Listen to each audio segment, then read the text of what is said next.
competition here. For him to show up and finish 4th in the feature against those guys, he drove a heck of a race. I got to give that kid props. I mean, he did a heck of a job. And then the other driver, like you just mentioned, Dustin Cady. There's a guy that put on a show.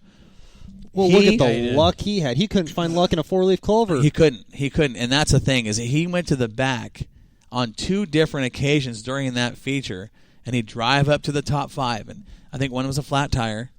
No, both times it was sheet metal, the front end of the sheet metal. Mm-hmm. He had to go in the pit area. They fixed it, come out. It happened again. Had to pull off the track. How about these graphs Joel keeps throwing up here, man? These are cool. Look at that. Yeah, that's crazy. But going back to Cady, I mean, what a drive from the back twice, and he started in the back, so he came from the back 3 times to finish in the top 5 against, I mean, some great competition. That was a good modified field we saw.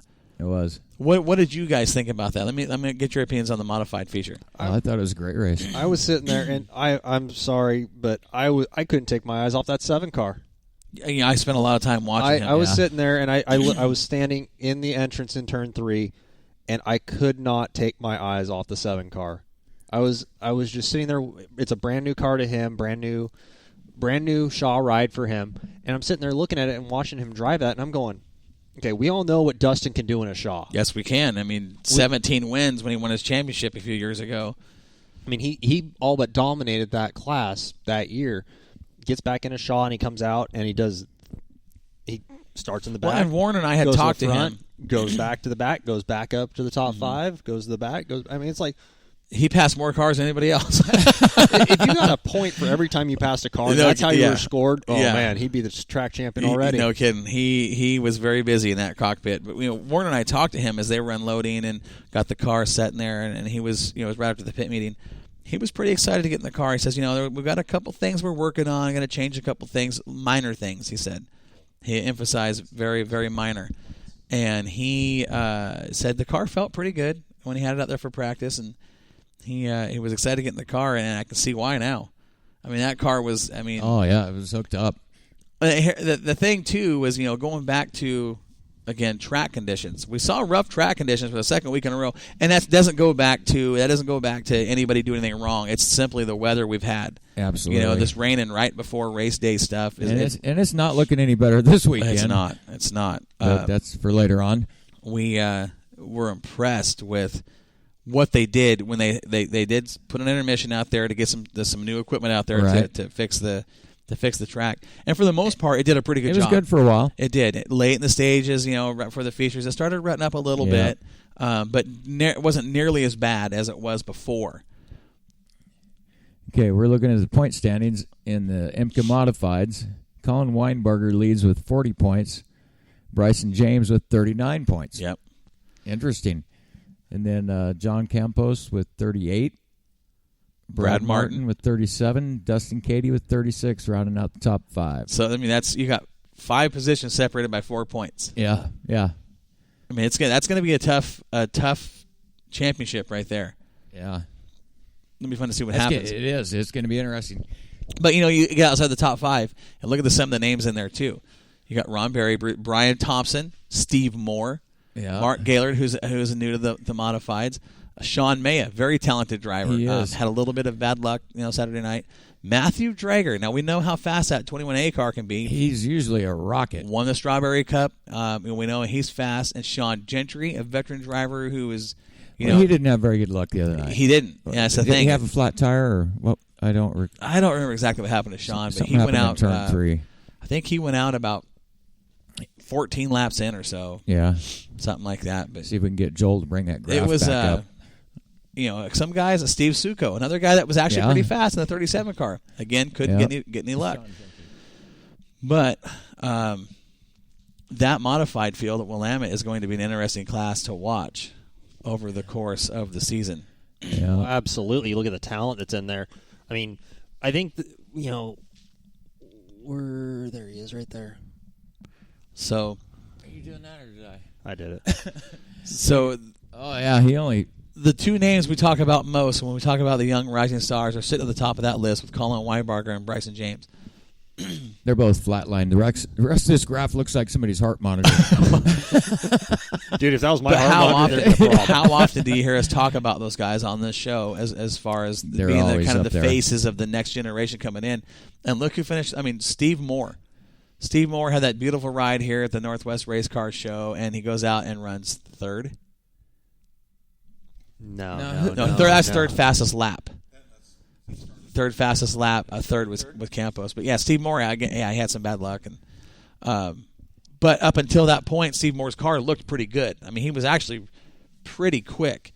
We'll see what he does with that car. He was actually really excited to get that modified, and see what he can do with it against these guys this year. And Steve's a talented driver, and I know we'll see him at or near the top 5. Yeah, and when the with season's all over. he's doing with cancer research and everything, he certainly deserves it. Absolutely, yeah. Karma's going to catch up with him. Yep. Well, and that, I mean that in a good way. Yeah. yeah. And then Ron Brewster, you talk about the guys that haven't been in modifieds before. Ron Brewster, new to the modifieds, finished 6th. A good run for him, and that's great motor. Second-year driver Ron Berry was there in the top 10. Mark Gaylord, another new driver. Brian Thompson. Yeah, he got a little modified experience last year. What did you guys think about his car? Oh, I like it. Dude, that Is that a crazy-looking car or what? We got a peek at that a little while ago. Yeah, right? that's a But cool I'll tell car. you what. When I saw that car, I'm going, that's 180 degrees different from anything he has ever Very. done before. Yeah. I just wish there was just a little bit of white or silver to kind of separate that orange. Like at nighttime, that car is great looking in the daytime. At night, it's kind of hard. It's because of that flat black with that bright, well, I want to call it a reddish orange color. He's got Dayglow, whatever. it's a great looking race car. Just Yeah, a little dark at night to see. I just wish there was like a thin white or silver. Or even if he did like Shadow. a fluorescent orange pinstripe around it. But an awesome looking yeah. race car. It One of looks the, honestly, clean. one of the neater looking race cars out there. For as simple as it is, it looks really That whole good. car's only 2 colors. Yeah. And when it's sitting there, it's one of those cars that looks like it's going 100 miles an hour. Oh, yeah. Which is kind of hard to do with 2 colors. But he did it. I mean, they pulled it off. It's a pretty awesome deal. Yeah. Well, I see there was only 5 cars on the lead lap at the end. Yeah, that modified race was... Well, you had some attrition there. I mean, you had 3 There cars. was a that lot did- of attrition. That whole night had some attrition to it. And you had 3 cars that didn't make it all, Didn't finish at didn't all. finish the race. 1 car 2 laps down. What is that? And then a bunch of them 1 lap 18 down. laps down. And, Yeah, I mean, So, it was a hard night on equipment. oh, yeah. well, and that is. goes back to Mother Nature not being very kind to these guys. Exactly. And Yeah, but we'll talk about the track prep because they actually we kind of got on that a little bit. They actually bought a new piece of equipment that was brought in from Ag West? Ag West Supply down in Harrisburg. Right, brought that new piece of equipment in. They put it up to the John Deere, took it out, and did a really good job of getting that track leveled off. It did. For the most part, but like we said, later in the night, it cooled off quite a bit. A lot of that moisture came to the back, back to the top of the track, and it rutted up. Got a little rough there, especially out of turn 4 and getting in through 1 and 2. It's like from the apex or from the entry of 1 to the apex of 1 and 2. I don't think you're going to prevent that no matter what tool you're using on the track. Not with the track that soft. No. And one thing I noticed is, when they were taking the water truck out there, and they watered the track because the top was dry slick and had very little grip, so they were out throwing water on it. One thing I noticed is anywhere the water truck went, it left ruts. Even after the track was all packed down, even though we've been racing, you had dually ruts all the way around the track. And that, to me, that's going back to the hard pan on that track. It's so moist and so wet down deep. We haven't dried that out yet. Well, that's because of the weather. And that's what's causing these rough track conditions. It's not something you can fix with prep. Granted, no. You got to remember, in this modified feature, we had 15 cars on the track, but we really had 16 racers. Well, that's true. Because they're not just racing each other, but they had to race a track that challenged every bit of talent in those cockpits. I mean, you guys talk about the old days with Claire. You were racing, if you had 15 cars on the track, you were racing 17 people. You were racing your 15 your fellow racers. you're racing Mother Nature, and then you're racing Claire in the water truck. Claire was a master with that water truck. Claire had a blast keeping it a secret until he did what he was going to do to the track, because everybody's watching that water truck, see if it's going to be coming out, see if the grader's fired up or what have you. Yep. And Claire always threw a curveball. He did. He loved throwing curveballs. I can remember the old days of Claire, actually. Do you remember when he used to put soap in the tank? Yeah. Come out and water the track, and the entire track was just white foam. And that would get that moisture in the track, and it would hold. Now, these guys are set up for a dry, slick track in August, and Claire comes out with 5,000 gallons of water with soap in it, puts that water in the track, and it stays moist. And everybody's going, what do we do? Yeah. Now they're under their car scrambling, trying to change setups, and Claire's sitting back going, Yeah. all right, who's going to win this one? Yeah. Got him this time. He did. He did. You never knew. You never knew what old Claire was going to do. But it always made for good racing, no doubt. Yeah, absolutely. Well, we're seeing good racing. It's just the problem is this the wettest year in Oregon history. Yeah, is not in recorded history. Yeah, does not favor dirt track racers right now in the month of April and May so far. I wish we could get some sunshine like today and have a week of it. Yeah, sounds like we got a week of rain coming. Yeah, it sure does, and that sucks. Oh, we got Sunday's going to be nice. The day after, typical. That's okay. Joel's like, I want a weekend off. Wait, you a little busy on the weekends? You got something better to do? I was a little busy this last weekend. Let's just be honest. Saturday took everything. Well, I'll tell you what. If it rains here, I just may send you down to Antioch to cover that race down there. You might have to pack your bags when you get home tonight. So I'm thinking about it anyway. I know you are. Yeah. And we're going to talk about that. But let's talk late models at Willamette Speedway. Let's talk late models because we saw 15 late models show up. Yeah.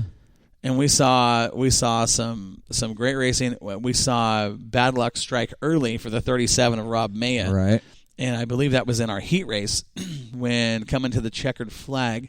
There was, again, just a racing deal. It wasn't, these guys got enough respect for each other to race each other hard and clean. But a little bit of contact with Maya and Boyd. It was the Boyd car, 94.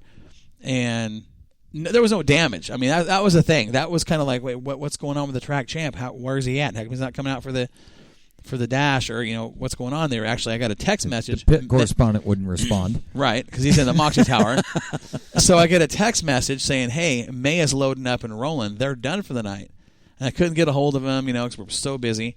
Come to find out from Rob himself, he said, hey, we fired the engine up. We heard something in the valve train. Said something didn't sound right, and I was not going to risk that motor on that track. You know how much power that car has. When you get that much power, you can hook up. He just said it wasn't worth it to me to blow that motor up. That's a smart move. I mean, that motor's got to be an 900,000 horsepower SB2 from Coronet. I mean, he's not going to – why would you risk an investment like that? Yeah. Well, and you can't blame the guy. I mean, not at all. No, it is probably a very smart move for him. I know a lot of guys were kind of happy to see him roll out of there. Yeah. And I'll tell you what, after what we saw in the late model main – Rob definitely made the right call. Yeah, he said, "Didn't miss much, did I?" Yeah. I said, Nope. And the late model main was, and you want to talk about a crazy race in its own right, and it wasn't crazy for the great racing. It wasn't, it was just because it was an insane race, and if you could finish, I mean, you were absolutely had to have a luck riding on your side. Lady Luck had to be in your cockpit, and let's talk about this race because this is what I want to spend some time on. This race we saw a little bit of everything. Everything? We saw Lady Luck showed up. Murphy and Murphy's Law showed up. I mean, everybody that Pandora showed up with her box. I mean, holy crikey. What? Have you ever heard of Pandora's box? I'm not talking about that. Yeah, but I've never heard of her showing up with her box. We're going to get kicked off the air. We just lost half our listeners. And then we had Karma. Karma was there. Well, and yeah. I don't know of an example to throw out there. I'm just... He just wants to sound cool that. like us. Well, no. I didn't want to say something like Joel just said. But let's talk about this race. Let's talk. It was from the drop of the green flag. This race was complete insanity.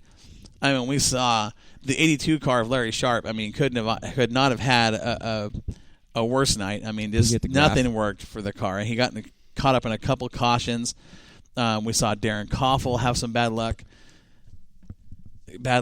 early in the race, and kind of wasn't, he just wasn't there. 9 laps in, he was off. Drew Dybel had some bad